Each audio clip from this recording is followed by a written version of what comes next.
జ్ఞాపకం పెట్టుకోండి, ఒక వ్యక్తి యొక్క అసలైన జీవితము నలుగురిలో ఉన్నప్పుడు మాత్రం కానే కాదు. ఒక వ్యక్తి యొక్క అసలైన ఆత్మీయత, అసలైన స్వరూపము నలుగురు మధ్య బయటపడదు. నువ్వు నలుగురు మధ్య మంచివాడిగా కనిపించవచ్చు, ఆత్మీయుల మధ్య ప్రార్థనాపరుడుగా కనిపించవచ్చు. ఇంటికి ఎవరైనా దేవుని నమ్మిన వారు వచ్చినట్లయితే నువ్వు అద్భుతంగా మాట్లాడవచ్చు.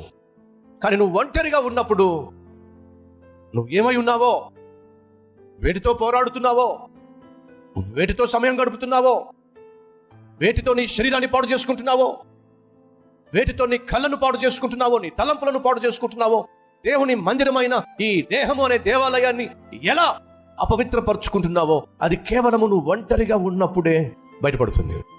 ఒక విషయం చెప్పమంటారా?